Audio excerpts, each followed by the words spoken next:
karena sekarang arsitek yang tidak profesional nggak boleh tanda tangan IMB. Terus ngapain si klien bayar kalian kalau kalian bisa tanda tangan IMB? Mari beropini di Opini Ars. Ini enaknya panggil bapak apa bang? Saya. Panggil apa? Siapa? Itu sama Yoga. Kenapa ya? Bapak Bapak. Bapak. Ya deh. Nah, jadi bapak lah. Jadi Misalnya panggil om aja. om nggak lain. Jadi itulah mau coba belajar lebih dalam. Kalau menurut itu jadi kalau dari segi kita bangun studio bagusnya belajar sama orang dulu. Ya sekarang kan gimana tuh kalau kita itu kan mau menjadi arsitek profesional itu kan jalannya udah nggak kayak gitu lagi. Karena semenjak ada undang-undang arsitek kita kan udah lebih rigid ya. Lebih rigid itu sudah ada aturannya. Kalau zaman dulu oke lah kita tamat buka studio gitu jalan sendiri apa gitu, tapi kan sekarang nggak bisa begitu. Apalagi di masa-masa kalian nanti akan jauh lebih susah. Kenapa nih saja? Akan bukan susah sebenarnya, lebih rapi gitu menurut saya. Karena kita dulu juga mengalami susah, tapi karena ya sekarang kalau udah tamat 4 tahun harus wajib sekolah PPA setahun, wajib magang 2 tahun. Baru setelah itu ikut ujian kompetensi. Ujian kompetensi. Setelah itu lulus itu dapat STRA namanya. Untuk bisa berpraktek atau menandatangani sebuah dokumen, kita itu butuh lisensi. Lisensi STRA itu sifatnya nasional Indonesia. Ada nomornya dari mana? Semua ada nomornya juga. Ya sini aja. Ya. Setelah itu ada lisensi. Lisensi itu sifatnya lokal, misalnya hanya Sumatera Utara gitu, atau bisa hanya Aceh. Jadi dia nggak bisa digabung-gabung. Dan nggak bisa dulu dia pengalaman gue bilang. Dulu itu ya gitulah pengalaman gitu ya. Tapi sekarang nggak bisa gitu lagi. Jadi ketika kalian mulai membuat studio pun nanti kan akan mengalami banyak hambatan kalau tak mengikuti itu. Kapan dulu selesai dari kuliah bang langsung buka studio? Oh enggak? 3 tahun setelah. 3 tahun siapa yang bilangnya kemarin? Siapa yang mulai langsung dari setelah kuliah? Juga sih. Biasanya jarang yang berhasil sih.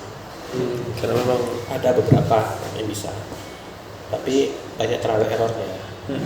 Trial errornya itu bikin kita itu rugi, bikin klien kita itu rugi. Jadi di sini harus dilindungi. Undang-undang itu bukan hanya melindungi kita, tapi melindungi klien.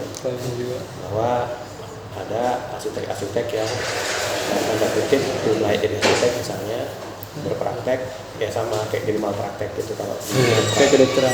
Kalau kasih obat misalnya kalian sendiri lah misalnya ke dokter pasti nyari dokter yang sudah berpengalaman. Ya kan juga mau atau minimal kalian percaya sama dia. Mungkin teman, ini teman nih udah sekian tahun nih udah tahu lah dia gitu. Ya sama, kita tuh sama juga karena kita mesti sadar kita tuh menggunakan uang orang lain bukan uang kita. Itu bangun itu. Terlepas kita dibayar nggak dibayar atau apa, tapi dia membangun itu atas dasar kepercayaan dia dan kita membangun itu. Nah itu juga yang perlu kita sadari bahwa kita tuh harus saling melindungi, kita saling menjaga juga. Karena dasarnya itu profesi kita itu profesi yang saya bilang sih maraton. Bukan sprint. Maraton jauh, panjang. Dan larinya itu harus konstan. Kalau sprint itu kan ada yang ngebut gitu kan langsung sampai finish sebenarnya kadang masih finish gitu kan. Kita nggak kayak gitu. Karena kalau gitu banyak banget habis tenaganya di tengah jalan. Kita tuh yang memang modelnya maraton hari gitu. Tapi terus saja sampai kita nanti menuju target-target kita gitu yang panjang. Jadi ya makanya tapi enaknya arsitek itu tidak ada pensiunnya. Sama kayak dokter yang selama kita masih mengagumi ilmu kita terus belajar belajar, kita tuh nggak ada pensiunnya. Sudah ada tim juga makanya biasanya kan prinsipal itu kan memang ide yang dicerahkan. Ya itu kan hal lain. Kita masih bicara kita secara pribadi, bicara kita secara profesi gitu ya. Tadi kan bicara tentang apa namanya buat buka studio. Nah, studio ini kan ada dua ya, ada sisi bisnisnya, ada sisi profesionalnya, dan kita tuh harus posisi seimbang gitu ya. Nanti strateginya juga macam-macam. Sekarang kalian bertanya ini mau membahas tentang studionya atau membahas tentang profesinya? Karena itu banyak ceritanya. Lebih bisa 3 jam kita ngomongin. Iya. Tapi intinya Bang, kok sebenarnya munculnya pertama kali kami lakukan itu kan karena keresahan sebenarnya. Kenapa kita bangun studio dulu pertama? Pengennya nilai arsitek itu ada di Banda Aceh, nggak perlu kita harus bayar orang yang mahal, tapi pengennya arsitek tuh bisa semua kalangan bisa merasakan ya gitu-gitu. Nah itu kan pas awal tuh kan karena ya lebih ke mungkin kayak saya sendiri foundernya orang volunteer, orang-orang sosial kan. Oh kenapa nggak ilmu arsitek kita nih bisa ada manfaatnya walaupun nggak secara profesional yang udah terlatih betul-betul, tapi ilmu kita ada gitu. Gini. Tuh. Kita belajar arsitek itu sebenarnya bukan belajar belum tentang ilmunya intinya waktu kuliah ya. Yang kita bahas di situ cuma cara berpikir aja. Intinya nanti itu ada di PPR atau nanti intinya lagi ya lebih pada pekerjaan kita waktu sehari-hari yang kayak mana gitu ya. Nah disitulah intinya sebenarnya. Tapi menurut saya sih kampus itu memang tugasnya itu bukan membuat kalian jadi seorang arsitek dulu, belum. Gitu. Kalian tuh cuman gini lah, misalnya disuruh ngaku gitu. Nih saya mau pasang lukisan gitu. Di arsitek itu ngajarinnya gimana cara pasang lukisan. Kira-kira kalian punya berapa opsi untuk pasang lukisan? Dan kalian butuh alat apa aja? Itu kuliah. Misalnya kalian nggak ada martil. Apa memang harus pakai martil? Pakai batu bisa nggak? Apa memang harus pakai paku? Pakai yang lain bisa nggak? Itulah sebuah alternatif desain sebenarnya. Tujuannya misalnya itu sama. Saya mau buat rumah. Toolsnya apa? Toolsnya kan cuma kalian yang tentuin kan. Pertanyaannya belum tentu harus pakai martil. Ngerti kan? Jadi klien kita tuh belum tentu juga manusia. Oh hewan misalnya. Loh iya. Ya. Ada kan beberapa pemenang Aga Khan Road kliennya tuh pohon misalnya. Iya. Karena pohonnya tuh 200 tahun umurnya. Gimana cara dia mendesain taman untuk melindungi pohon itu. Menang dia. Jadi ada kliennya misalnya burung. Kayak kemarin kita buatin critical context. Saya nggak sengaja buat soalnya itu kliennya itu burung. Jadi kliennya itu burung gitu. Arsitek tidak melulu bukan berarti dia harus memikirkan bahwa tentang manusia aja. Bahwa ada hal-hal lain yang di luar itu. Jadi kita harus bicara tentang hal yang luas. Balik lagi tentang kalian bicara sosial, pertanyaan pertama sudah adalah kalian tahu nggak karya arsitektur yang bagus? Sebelum kalian bisa paham karya arsitektur yang bagus, kalian nggak akan bisa membuat karya yang bagus. Ya kan? Apa yang kalian lihat selama ini belum tentu bagus. Mungkin selama ini kalian ini udah bagus. Tapi apa benar itu bagus? Ya kan pertanyaannya kan ketika itu katakan bagus, berarti saat itu mungkin kemampuan kita atau persepsi kita selama ini masih sebatas itu mengatakan itu bagus. Saya bilang ini bagus misalnya, saya nggak bilang misalnya jelek, orang bilang jelek. Tapi kan oke, alasannya apa, bla bla bla gitu ya. Tapi kita tahu ada yang lebih bagus dari ini, gitu ya. Ada yang lebih bagus daripada ini. Tapi kan kita juga harus tahu dulu kenapa dia bilang bagus, kenapa dia bilang jelek. Mungkin aja dulu misalnya duitnya cuma sebatas ini, tapi dia bisa buat seperti ini. Misalnya sama-sama dikasih uang 500.000, dia bisa buat kayak gini 500.000. Tapi kan bisa buat 500 tapi lebih jelek gitu. Sekarang mana yang bagus, mana yang jelek? Kan jadi ini kan. Jadi apa ya? artinya kita harus tahu dulu kenapa buat kayak gini gitu. Nah balik lagi itu juga ketika kita mengatakan bahwa oh di sini tuh banyak kali yang nggak sesuai apa begini, kita tanya balik dulu konteksnya apa. Kita belum bisa ngejudge itu. Ini konteksnya apa nih ngobrolin itu, kenapa begitu, apa sih yang dikatakan bagus, apa sih nggak bagus, apa sih ketidakpuasan kalian, apa sih kepuasan kalian. Kalau kalian belum bisa membedakan itu, balik lagi, berarti kita harus ngeliat diri kita sendiri dulu. Kita tuh sudah dalam posisi yang mana gitu. Saya dulu juga pernah membuat namanya Forum Arsitek Medan dengan beberapa teman. Begitu tamat kami juga ngalamin keresahan, Medan itu kok gini-gini aja gitu, kita nggak. Saya tuh dulu selama kuliah hampir tiap tahun tuh ke Jakarta, Bandung.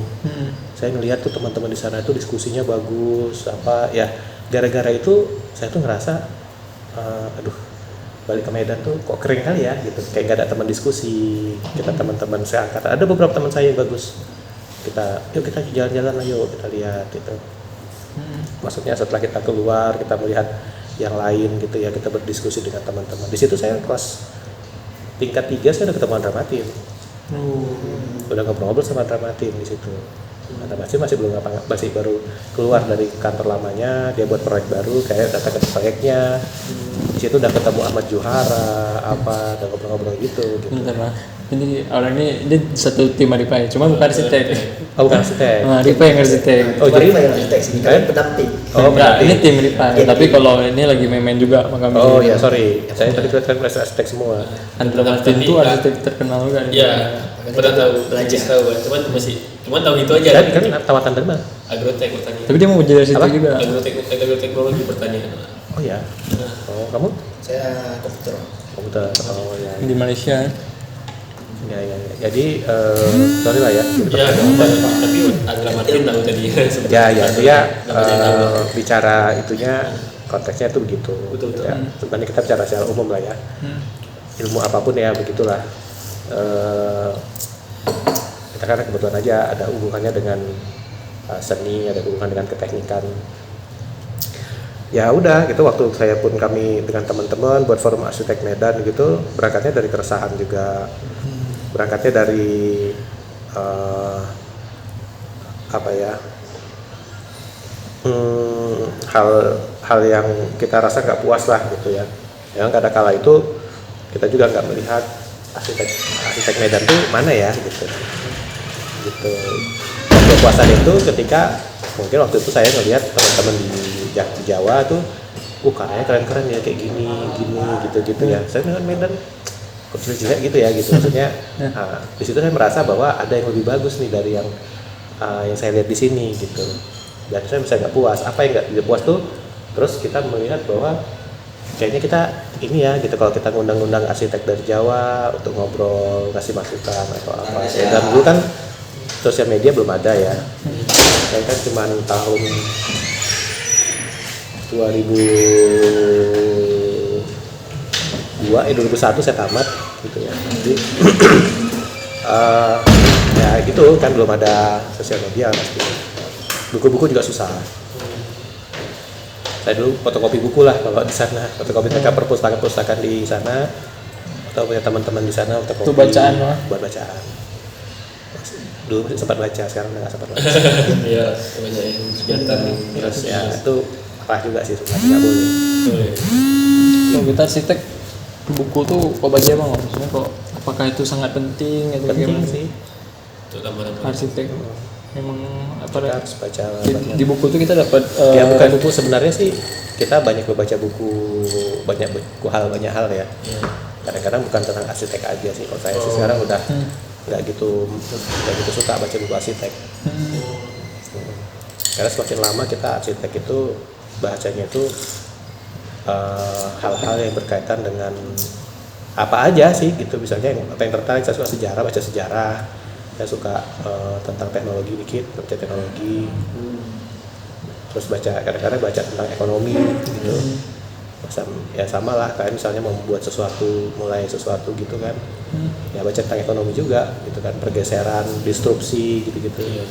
Baca tentang disrupsi, baca tentang kadang-kadang dengerin ini apa podcastnya Renat Kasali. Ya, ada. Indrawan Nugroho Pak. Ya. Pemerintah Kasali ada. Tentang startup itu Ya baca macam-macam kan tentang dia kan macam-macam. macam-macam ya Pak. Ya di dengar kalau kadang-kadang kalau baca buku udah gak ada waktu Ya. sambil mobil gitu dengerin podcast dia Iya. gitu ya sambil nanti ngeliat dengar apa orang bagaimana bangun bisnis gitu. Karena bukan gitu-gitu sih sebenarnya kita mungkin saya nggak mau bangun bisnis lagi gitu Iya. ya tapi dari situ kita tuh jadi paham misalnya kalau kliennya tuh pengen buat bisnis baru, Iya.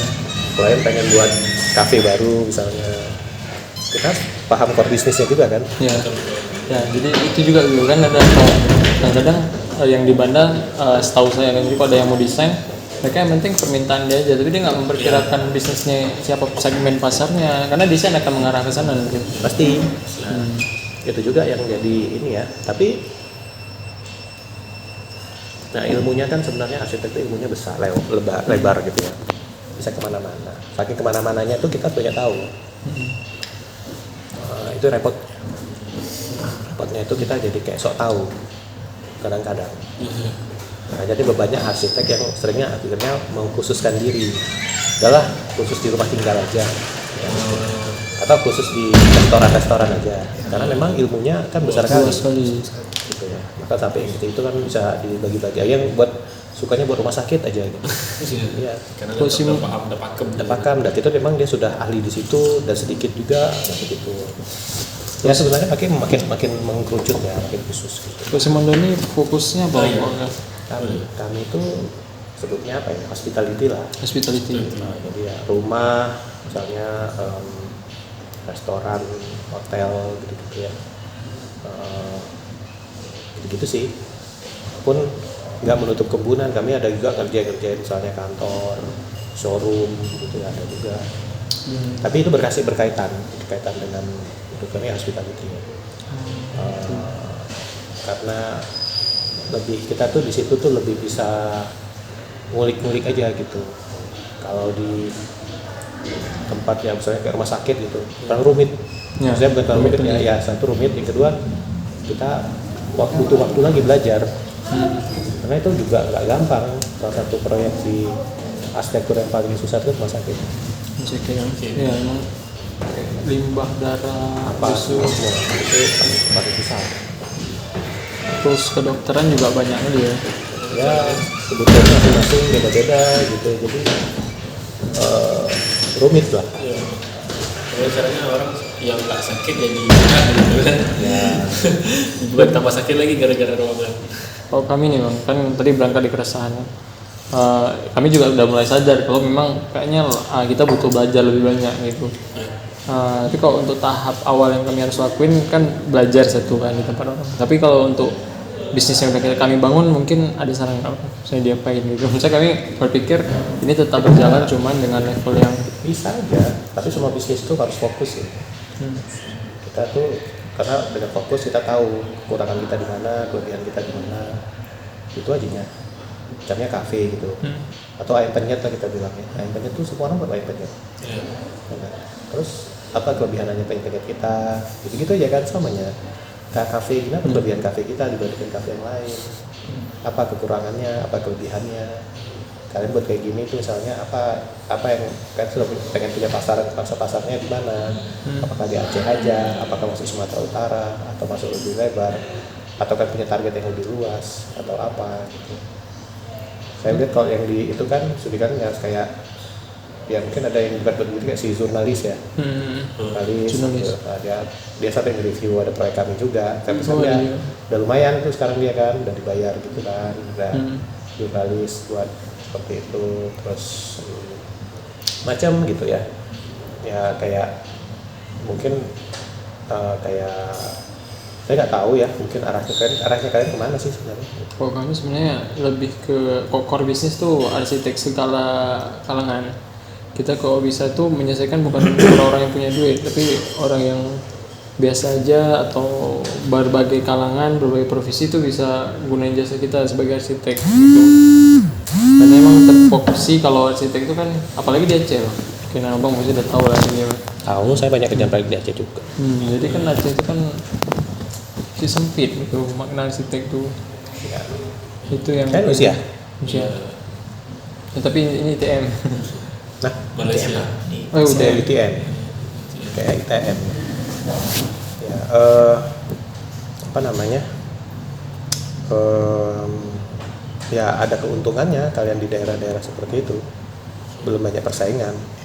Sama kayak saya dulu waktu dari Medan itu kan juga memulainya ketika Dad.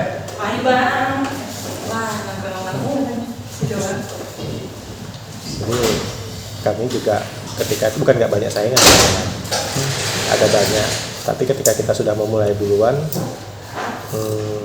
kita tuh malah punya banyak peluang.